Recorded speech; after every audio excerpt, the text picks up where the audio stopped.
And we'll talk a little bit maybe about predictions once we get all 4 of those actually out. But we are looking at a potential for an all-Protoss party here at the conclusion of the Red Bull LAN Orlando. But if you believe in Zerg, you're going to give an extra special cheer when we introduce the players. It looks like in the top left corner is the last standing non-Protoss in the tournament. Ladies and gents, give a cheer for Liquid Ret.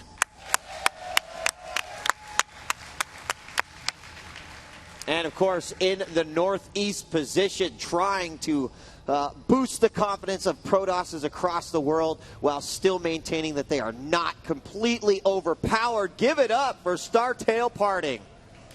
That was totally a joke, by the way. I did not mean to offend anyone. To insinuate anything but of perfect course and total not, balance. Except for the fact that the polls right now have Protoss leading that strongest race, and they are. Because the players that use Protoss coming up with some absolutely phenomenal strategies, changing things up, even the way that PvP is played. I mean, I have a ton of respect, and I still believe, even though all these new tricks that we constantly are seeing from the Protoss, that they still are the most undiscovered race. Yeah, I mean, there's so many possibilities, like with the Speed War Prism that we saw out of JYP, who I very nearly called Puma for the 100th time.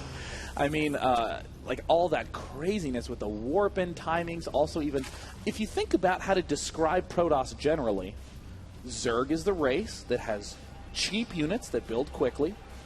Protoss is a unit that has, or is a race that has expensive units that build quickly. Chrono boosting, warp gates decrease the build time on all those units. Protosses are becoming very clever with having a bunch of gateways just sitting around.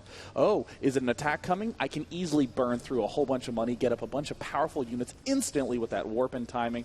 And you know, one thing that I really love is that there's also innovation continuing from Zerg, as we saw Morrow exploit mid-game with a lot of Nidus Worms, Nidus networking up JYP and securing a beautiful win on Metalopolis. And then look at this. Ret pretty much guaranteeing he's going to get one of these hatches down, takes it to the third, but also brings a second drone out to try to maybe trick his opponent again. Of course, parting, not going to let the same thing happen twice. He goes back because he thinks that the drone is pulling him away so he can put a hatch down at the natural. He was absolutely right. But for Ret, it's great because he still manages to get that third up, the second hatch, which he desperately needs it, does not delay it. By the way, Sean, taking a look over at the Twitter wall, it looks like there are a lot of Zerg players that are tweeting in and really rooting for Ret, hoping that he can keep that Zerg love alive. That is true. If you want to give us a tweet, use the hashtag RBLAN, and you'll get the chance to say hi on the big wall. There's a gigantic wall. I don't know if we can get the chance to get a shot of that, but if we could,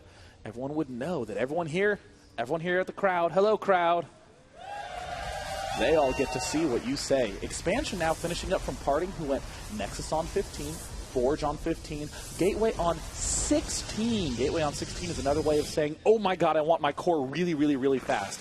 And it's all going to come down to the amount of geysers parting has. With this stage, I would imagine either air or another ultra-fast warp gate play. Probably not going to be too often a really fast 6 or 7 warp gate all-in.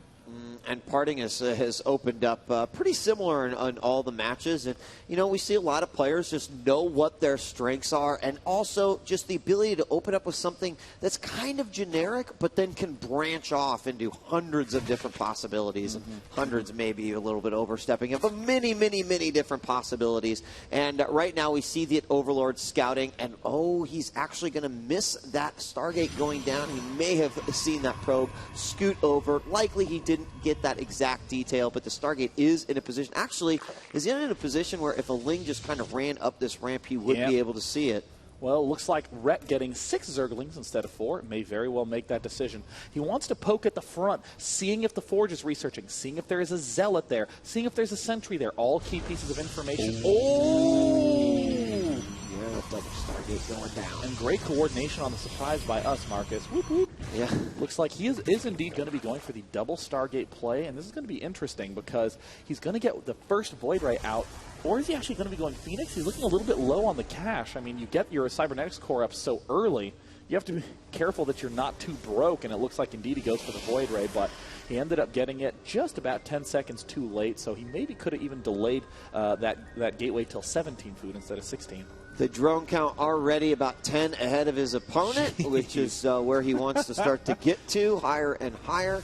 Over on the other side, just now got the gases, starting to occupy those and getting that into his play, getting that speed inevitably, and also that Roach Warren now just going down.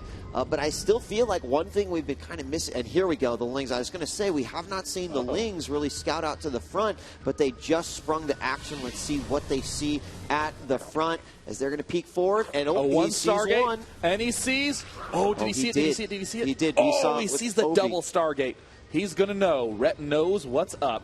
And he's going to have to prepare very quickly because you can easily get 3 Void Rays and a lot of Phoenixes dealing mega damage, mega fast.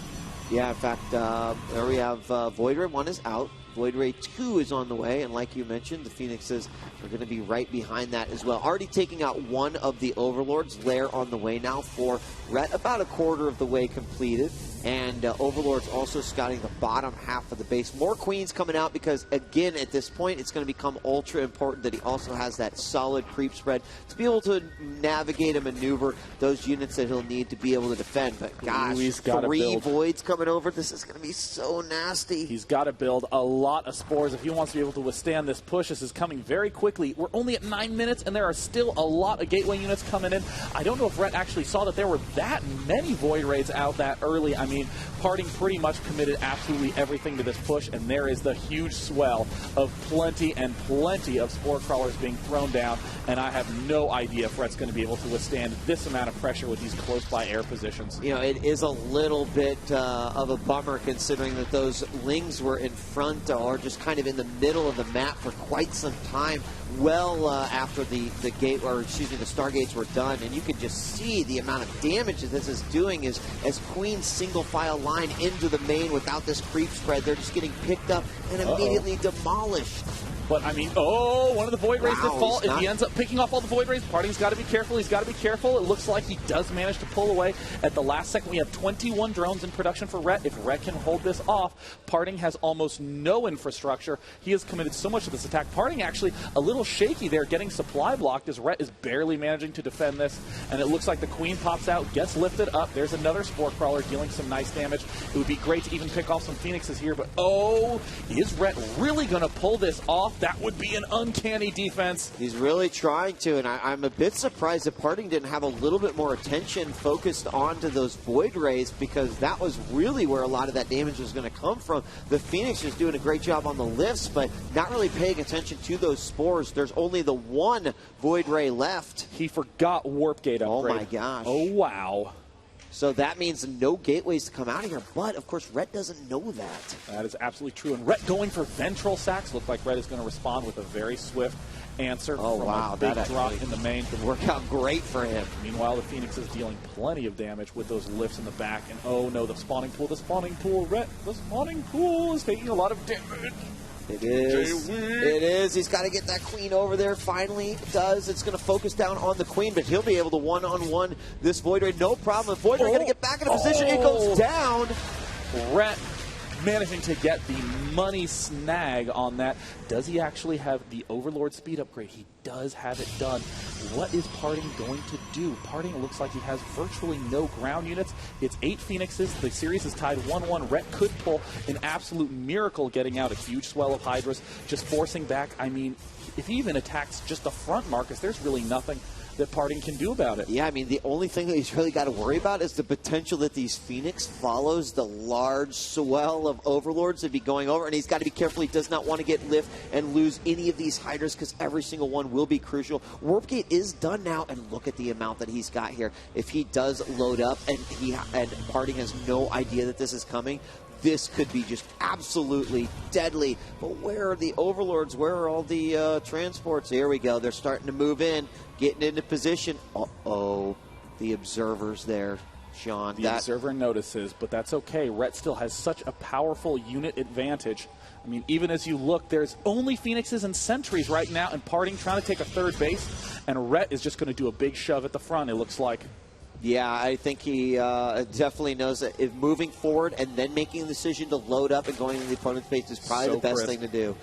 So he's going to move over, takes the towers, knows that the Phoenixes are right there. He did manage to cancel the third as well with just a single Zergling. So a bit, look at this. Look where he's going up to. That means he's going to likely be loading up. Nope, maybe just checking on a pylon. I don't know. I thought he was going to load up from there and possibly go in, being a little bit indecisive at this point. But again, remember, he doesn't know that exact information that we know. Didn't know that there was a delay. And he's thinking that Parting's on the money for all of this throughout the whole game. And right now, I mean, Rhett should really identify that it's mid-game time. He needs to add on that Spire, so that way he can get a bunch of Corruptors. There it is. And easily pop on up where the Phoenix is. I think the Phoenixes know.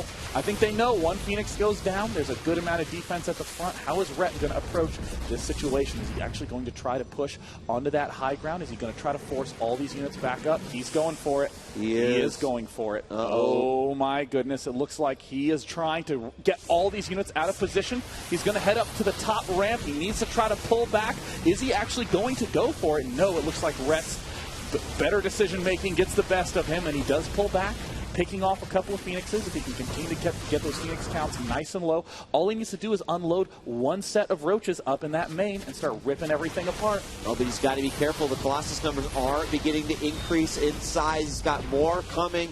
And now he's got to go ahead and get out of here. He notices that there's definitely an observer here morphing Overseer as well. It looks like he might choose to go ahead and swing back here while the Protoss decides this is the location to take the third as he's going to move out. That puts his army a little out of position from his natural. But again, Rhett's got to be careful about this engagement. Rhett is forcing his way forward, saving up a lot of extra energy so he can rebuild that Corruptor force. He's making his way forward. Parting is stuck. He can't work his way back in. So many of those Stalkers are getting absolutely ripped apart. 9 Corruptors en route. The Phoenix count has been greatly lowered by those attempted drops. The Phoenix is trying to suicide to kill the full Overlords. The Hydros count starting to get lower and lower. Rhett staying maxed. The third base being shut down. I think Rhett may have done it. Yeah, I mean, the third base depth is going to get canceled. And again, he's still got the fear of drops in Parting's mind as well. Marcus. And so, no matter what, Parting has to constantly move back and forth and be aware that that could indeed happen.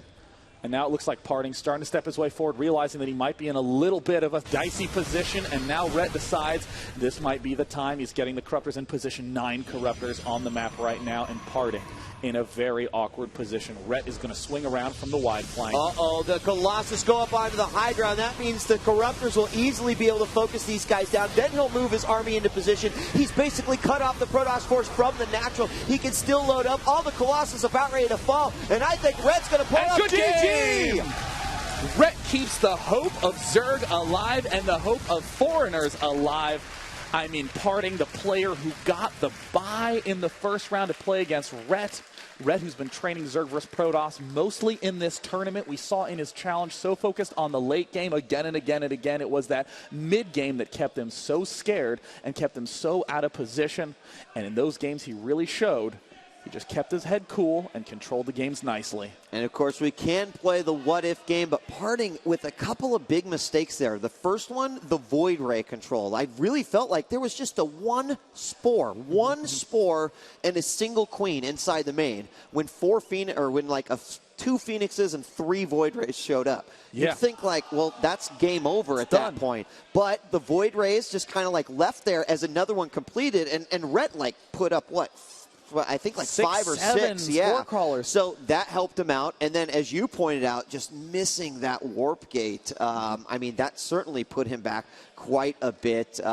Still a phenomenal player. Give it up for both of these guys for just an amazing set of games. And that means we're going to be moving on to the semifinals. But any closing thoughts on that match? Before we step off to the break, I want to note what was so brilliant about Rhett is he was not just thinking to himself, I need to deal with this air with queens and spores. The third element, drones. There is no way to really focus on those drones when Parting needs to devote all his time dealing with the spores and the queens. And when everything settled, despite the fact that everything had taken a beating in Rhett's base, he had nearly double the worker count of his opponent. And that's what let him step into that mid-game so strongly, shut down the third, and progress on to the semifinals. Well, congratulations to Liquid Red. The training begins to pay off here as he takes out a very strong player from StarTale. That, of course, being Parting, eliminating him and earning himself $200, of course, in the road to that championship matchup. But first, he's got to go up against a very, very strong Protoss in Naniwa. Of course, in the upper semifinal number 1,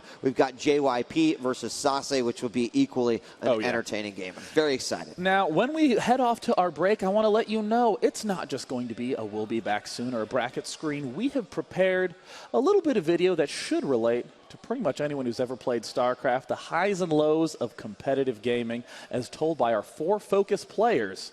Let's see it.